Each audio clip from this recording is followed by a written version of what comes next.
Raja Scarlet adalah orang yang sangat jahat. Dia adalah raksasa, dewa mimpi buruk interdimensional, berniat menembus realitas kita dan mendatangkan malapetaka mengerikan pada semua yang kita ketahui dan cintai. Dia bertanggung jawab atas penderitaan dan kekacauan yang tak terhitung jumlahnya di dunia, garis waktu, dan lapisan realitas yang tak terhitung jumlahnya. Bagi banyak orang, dia bahkan merupakan bos terakhir bagi organisasi SCP. Dan ketika kamu berpikir dia tidak bisa menjadi lebih buruk, ternyata dia juga ayah yang pecundang. Raja Scarlet tidak hanya pernah memiliki sekte yang secara harfiah bernama anak-anak dari Raja Scarlet sebelum dihancurkan oleh Dr. Montauk dan organisasi SCP, dia juga memiliki setidaknya 7 anak. Masing-masing berspekulasi menjadi anomali yang kuat, tapi sulit untuk menemukan jawaban konkret tentang siapa atau apa sebenarnya sebagian besar dari mereka. Jadi hari ini kita mengenakan topi peneliti dan menggali lebih jauh ke dalam pengetahuan organisasi untuk mempresentasikan teori kami tentang keturunan potensial dari musuh terbesar organisasi SCP. Dan jika tidak ada yang lain, kita mungkin akhirnya bisa membuat penguasa gelap segala kejahatan ini mulai membayar tanggungan semua tunjangan anak yang mungkin dia miliki sekarang. Pertama, jika kamu tidak terlalu tahu tentang Raja Scarlet, kamu mungkin bertanya-tanya, bagaimana tepatnya dewa kekacauan jahat punya anak? Apakah ada Ratu Scarlet di luar sana yang lebih memilih untuk tidak menjadi pusat perhatian? Jawabannya tidak sesederhana itu. Dan itu ada hubungannya dengan SCP-231 dan kultus merah besar yang paling setia, anak-anak Raja Scarlet yang non-biologis. Mereka menculik kelompok 7 gadis dan melakukan sejumlah ritual gelap yang mengakibatkan mereka menjadi wadah untuk 7 anak mengerikan dari Raja Scarlet. Ketujuh gadis ini dikenal sebagai SCP-231. Siapapun yang mengakses file-file itu, dan percayalah kepada kami bahwa itu bukan pemandangan yang indah di mana akan ditemukan bahwa prosedur penahanan sebagian besar melibatkan perlakuan prosedur Montauk yang terkenal pada gadis-gadis yang masih hidup untuk mencegah mereka melahirkan. 6 dari 7 pengantin telah melahirkan mimpi buruk di luar pemahaman dan sekarang sudah mati, dengan hanya 1 yang masih tertahan dengan sukses. Tapi di sini, di organisasi SCP, kamu perlu belajar memahami hal yang tidak dapat dipahami. Menurut dokumen rahasia, SCP-231 secara teknis mungkin merupakan anomali yang dinetralkan tanpa kita sadari. Dan kebetulan, ini memberi kita jawaban paling pasti tentang anak-anak Raja Scarlet. Yang satu ini, apel jatuh sangat jauh dari pohonnya. Menurut dokumen rahasia, SCP-999, ya itu benar, monster penggelitik yang menggemaskan adalah anak ketujuh dari Raja Scarlet. Dia pasti sangat kecewa karena gumpalan kecil favorit semua orang tidak mau bergabung dengan bisnis keluarga jahat absolut. Bagi siapa saja yang tidak tahu, SCP-999 adalah entitas kuning berlendir yang tampaknya hanya mampu memberikan kasih sayang. Itu membawa kegembiraan bagi semua orang di hadapannya, dan dengan paparan yang lama bahkan dapat menyembuhkan gangguan seperti PTSD, kecemasan, dan depresi. Dia sangat ahli dalam hal ini, sehingga dia bahkan menyembuhkan SCP-231-7, ibu de facto-nya dari traumanya, dan mengizinkannya untuk kembali dengan bahagia ke keluarganya setelah beberapa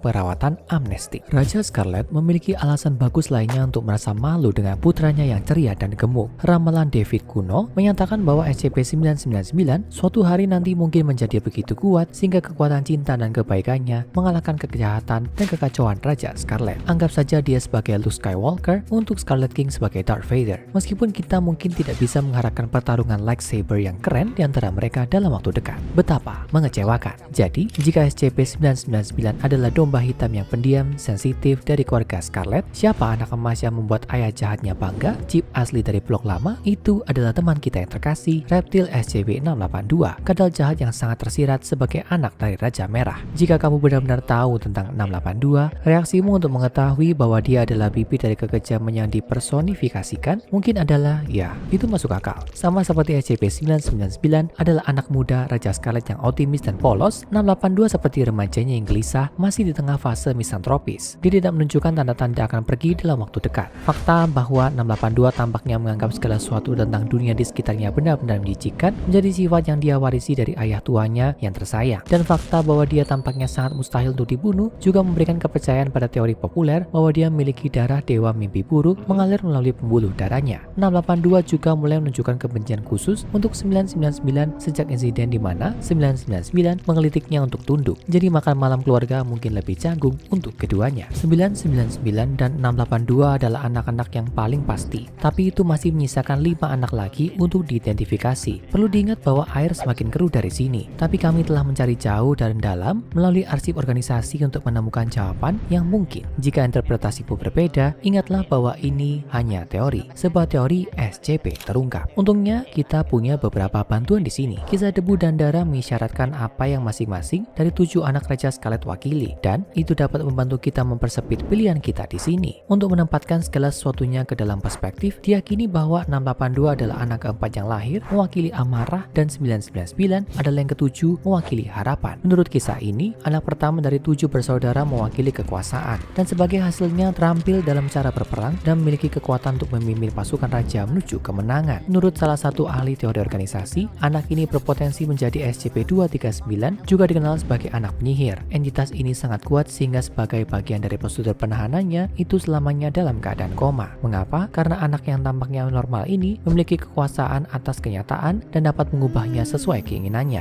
Pikirannya begitu kuat sehingga hanya gelombang otaknya saja dapat merusak materi fisik, dan dia dapat membuat segala sesuatunya menghilang atau terwujud dalam sekejap. Dia juga hampir mustahil untuk dibunuh dengan kulit yang hampir tidak bisa ditembus. Sama seperti SCP-682, dia juga sangat kuat dalam serangan dan pertahanan. Kita bicara tentang telepati yang begitu kuat sehingga Dr. Cleve telah berkampanye untuk pemusnahan segera hanya karena lebih aman seperti itu. Ini tentu saja keajaiban yang menakutkan sehingga Raja Scarlet akan dengan bangga mengakui putrinya. Selanjutnya, anak kedua. Menurut ramalan, anak ini melambangkan keinginan. Anak itu memiliki kekuatan untuk melahirkan tentara yang akan membantu Raja Scarlet dalam penaklukannya. Untuk ini, kami sebenarnya memiliki teori yang cukup tidak konvensional, SCP-029 atau dikenal sebagai Putri Kegelapan. Jika namanya saja tidak cukup untuk menunjukkan bahwa dia memiliki ayah yang sangat jahat, dia juga cocok dengan profil yang sangat agresif dan sangat sulit untuk dibunuh. Tapi, yang lebih memberatkan adalah hubungannya dengan simbologi keinginan. Salah satu kekuatannya yang paling berbahaya adalah menyebabkan pria jatuh ke dalam pengabdian yang hampir seperti kesurupan padanya. Setelah menghabiskan waktu di sekitarnya, mereka tiba-tiba bersedia membunuh untuk menghormatinya, mencari korban mereka dengan harapan membangkitkan Kali, dewa penghancur dari Hindu yang memiliki banyak kesamaan dengan Raja Scarlet. Dia pasti cocok dengan seseorang yang mampu mengangkat tentara atas nama penguasa kegelapan. Satu serangan terhadap teori koneksi Raja Scarlet kami adalah bahwa file tersebut menyatakan bahwa Putri Kegelapan pertama kali ditemukan di India, yang tidak akan cocok dengan informasi lain yang kami ketahui sebagai fakta. Namun, sementara ini adalah jangka panjang, mengingat sifat sensitif dari segala sesuatu yang melibatkan Raja Scarlet, sangat mungkin bahwa informasi palsu diberikan untuk mengubur koneksi. Mempertimbangkan penyembunyian dan kebohongan yang melibatkan anomali seperti SCP-1000, ini tentu saja bukanlah langkah yang belum pernah terjadi sebelumnya dari pihak organisasi. Selanjutnya, anak ketiga. Anak ini diasosiasikan dengan segala hal kehancuran, menyiratkan kehancuran, api, abu, sampar, dan kematian di medan perang. Ketika datang untuk menyebarkan kehancuran dan kematian dalam skala massal, satu SCP tertentu muncul di benak, SCP-058 Jantung Kegelapan. Makhluk ini memiliki Raja Scarlet tertulis di atasnya. Itu jahat, misterius, hampir tidak mungkin untuk dibunuh, dan menyebabkan korban massal setiap kali lolos dari ruang penahanannya. Itu menyebabkan kebakaran, mencambuk orang sampai mati dengan sulurnya yang tajam, dan menyemprotkan asam yang sangat korosif dari ekornya yang seperti kalajengking, dan bahkan itu merah.